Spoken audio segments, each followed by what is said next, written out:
Do you ever do this thing where you practice fast, thinking that your hands will just magically understand what it is that you're playing? Truth bomb is they won't. What if the trick to playing fast is to stop playing fast? I've done some research on slow practicing and it comes down to not being an option. It's more a cheat code to becoming the next best drummer. Let's dive in.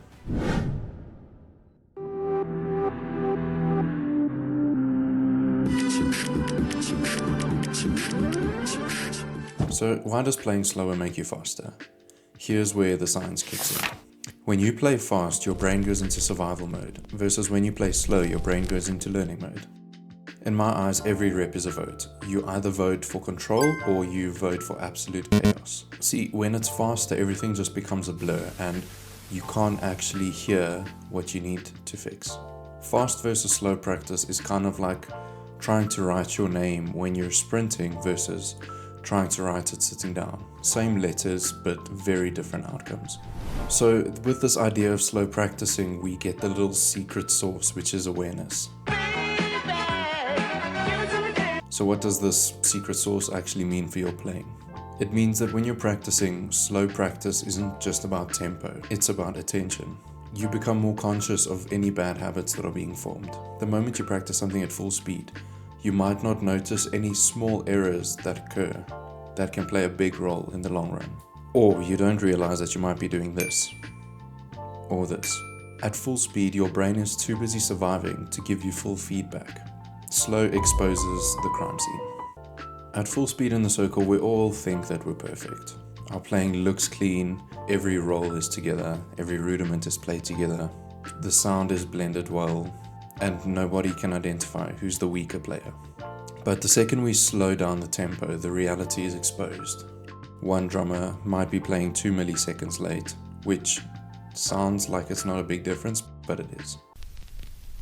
This idea of exposing micro timing issues is not a bad thing, it's a rather powerful thing. This is how drum corps go from kind of together to locked in like a machine. Let's look at how speed actually happens. Speed comes from slow practice to control to muscle memory and then speedy drumming. When you practice slow, it commits the phrase to muscle memory, which makes speed a lot easier later on.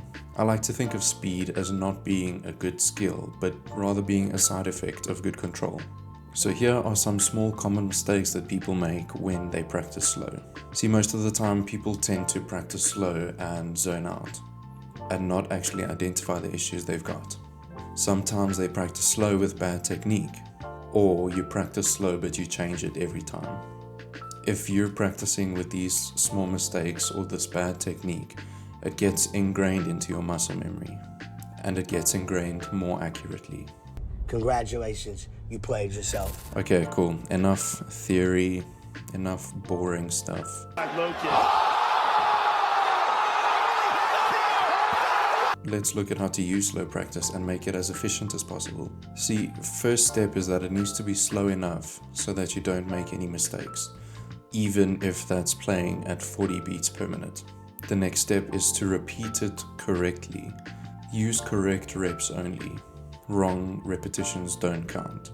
Those wrong repetitions help you identify at a slower speed what your issues are so you can work on them. Once you feel comfortable at a tempo, increase it by 5 beats per minute, not 30. And then when you feel comfortable at that tempo, then increase it again. Remember that these reps are not a form of punishment. It's about precision. If you need help with tracking your slow practice, in the link in the description, I've got a slow practice tracker. You can print it, you can pick a tune, pick a phrase, pick a rudiment, and every day track your progress of the tempo of that rudiment at a comfortable level. So my homework for you this week is to pick one phrase or one tune and practice it stupidly slow, making sure that you can control everything that you're playing and then win stupidly fast. If you beat the metronome this week, send me your clips and I will duet the best video. Comment slow equals fast if you're doing this week's Mindset Monday challenge. Don't forget to like and subscribe so you can stay tuned for next week's Mindset Monday.